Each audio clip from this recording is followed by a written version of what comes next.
Sampurasun para wargi, kembali lagi bersama saya Anggana Mulia dan saya Sylvia Mariam Fauzia dalam program acara Spartan seputar Garut dalam sepekan. Saat ini saya sedang berada di Stasiun Garut. Seperti biasa saya akan menyampaikan informasi berkaitan dengan Pemkab Garut. Untuk para wargi pasti penasaran kan? Oke, kita langsung saja.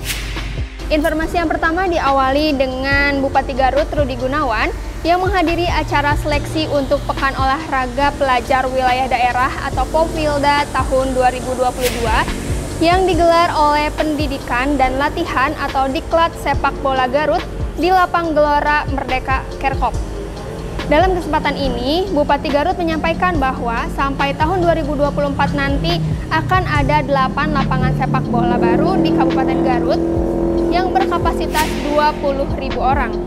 Bupati Garut juga menuturkan bahwa pihaknya akan membangun lapangan sepak bola di 5 kecamatan yang bekerja sama dengan pihak desa.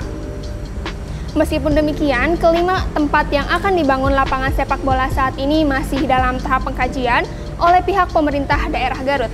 Nah, untuk para wargi, 3 dari 8 lapang sepak bola yang akan dibangun diantaranya Stadion Adiwijaya yang menjadi stadion utama yaitu di Sor Ciatel atau sarana olahraga. Yang kedua akan dibangun lapang sepak bola di Lapang Rancabango. Yang ketiga mengembangkan kembali stadion yang udah ada yaitu stadion di Lapang Jayaraga. Nah, untuk 5 stadion selanjutnya masih dalam tahap pengkajian. Nah, rencana pembangunan ini merupakan upaya dan dukungan pemerintah Kabupaten Garut untuk memajukan olahraga sepak bola di Kabupaten Garut. Selain itu juga dengan adanya seleksi sepak bola ini diharapkan para peserta yang lolos seleksi dapat memberikan prestasi terbaiknya sehingga dapat menjadi titik awal kebangkitan prestasi sepak bola di Kabupaten Garut. Informasi selanjutnya adalah sebanyak 1.220 tenaga honorer di Kabupaten Garut menerima SK Surat Keputusan Pegawai Pemerintah dengan Perjanjian Kerja atau biasa disebut P3K.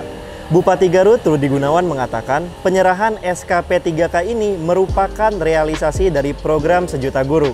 Ia juga mengatakan kemungkinan adanya penyerahan SK P3K di tahun berikutnya.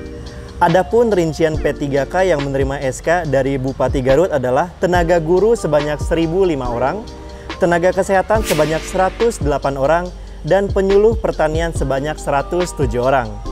Secara sederhana, P3K adalah ASN yang diangkat dan dipekerjakan dengan perjanjian kontrak. Jika kontraknya sudah habis, dapat berakhir atau adanya perpanjangan. Lalu Kang, apa sih perbedaan antara PNS sama P3K? Nah, mungkin secara definisi, PNS adalah pegawai tetap dan P3K adalah pegawai kontrak. Lalu P3K ini tidak mendapatkan tunjangan pensiun, tetapi dari segi pendapatan, PNS dan P3K tidak berbeda jauh. Dan saat ini di Indonesia membutuhkan 2,2 juta guru Indonesia, yang saat ini hanya terisi 50%-nya yaitu 1,1 juta. Sehingga P3K ini dilakukan untuk mengisi kekosongan tersebut. Nah, semoga ya Kang, dengan diadakannya pelantikan P3K ini dapat menjadikan kualitas guru di Kabupaten Garut khususnya semakin meningkat lagi. Selain itu juga status serta kesejahteraan para guru honorer juga semakin membaik lagi. Informasi yang ketiga ini masih berkaitan dengan informasi sebelumnya nih, di mana salah satu tenaga honorer yang diangkat menjadi P3K yaitu bernama Undang Suryana yang berusia 59 tahun. Ia ditempatkan di SDN 1 Karangmulya, Kecamatan Malangbong. Ia mendapatkan SK pengangkatan P3K tersebut dikala usianya mendekati masa pensiun. Undang sendiri telah mengabdi selama kurang lebih 40 tahun menjadi tenaga pendidik. Ia bahkan merasa bangga bisa menjadi salah seorang yang dapat mencerdaskan generasi bangsa. Ia mengungkapkan pertama kali menjadi tenaga honorer, ia mendapatkan upah sebesar Rp3.000 saja. Meskipun demikian, Undang mengungkapkan rasa bangga karena anaknya kini sudah menjadi guru di beberapa sekolah di Kabupaten Garut. Kisah Pak Undang Suryana ini menjadi salah satu kisah yang unik saat pelantikan P3K di Kabupaten Garut, yaitu ia dilantik 10 bulan sebelum waktunya pensiun. Nah, Pak Undang ini sudah menjabat selama kurang lebih 40 tahun. Selama menjabatnya ini, dia memaparkan bahwa banyak sekali suka duka yang telah ia rasakan, termasuk perasaan bangga.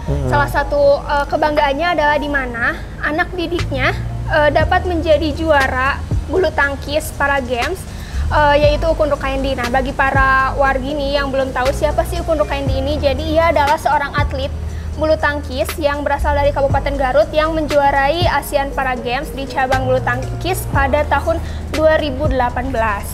Semoga kisah Paunang ini dapat menjadi inspirasi dan memberikan motivasi bagi para wargi ya, di mana ia selalu semangat menjalankan profesinya dengan tulus dan ikhlas.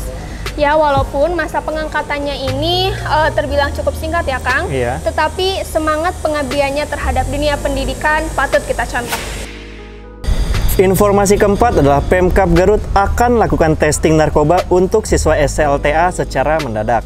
Hal ini ia sampaikan saat membuka kegiatan rapat kerja P4GN, Program Pencegahan Pemberantasan Penyalahgunaan dan Peredaran Gelap Narkoba Pemerintah Kabupaten Garut. Sebagai Ketua P4GN di Kabupaten Garut, Bupati akan melakukan langkah-langkah konkret guna mencegah dan memberantas peredaran narkoba di Kabupaten Garut. Salah satu upaya yang dilakukan adalah melakukan testing kepada anak SLTA di Kabupaten Garut. Strategi ini diusung oleh Polres Garut dan BNN Kabupaten Garut. Bupati Garut juga menuturkan pihaknya sudah bekerja sama dengan Polres Garut untuk menyediakan alat testing narkotika dari anggaran belanja tak terduga sebesar 300 juta rupiah. Nah, ada gak sih Kang informasi untuk para wargi apa dampak negatif yang terjadi apabila narkoba ini disalahgunakan? Nah, jika narkoba disalahgunakan memiliki banyak sekali dampak negatif. Nah, untuk yang umumnya diantaranya yaitu halusinasi, dehidrasi, menurunnya tingkat kesadaran, hipertermia, bahkan juga bisa menyebabkan kematian. Sangat berbahaya sekali berarti ya Kang? Iya, sangat berbahaya jika disalahgunakan. Maka dari itu, Pemkab Garut melakukan langkah konkret untuk mencegah dan memberantas penyalahgunaan narkoba dalam rangka menyelamatkan generasi bangsa. Di mana sebagai upayanya untuk mendeteksi penyalahgunaan narkoba ini, Pemkab Garut melakukan pemeriksaan atau tes urin yang dilakukan secara mendadak. Nah, semoga dengan adanya langkah nyata dari pemerintah Kabupaten Garut ini, penyalahgunaan narkoba dapat terkendali. Kabar tadi sekaligus menutup acara kita hari ini. Untuk para wargi, jangan lupa follow akun sosial media kami di bawah ini. Saya Angga Mulia. Dan saya Sylvia Mariam Fauzia. Spartan, seputar Garut dalam sepekan.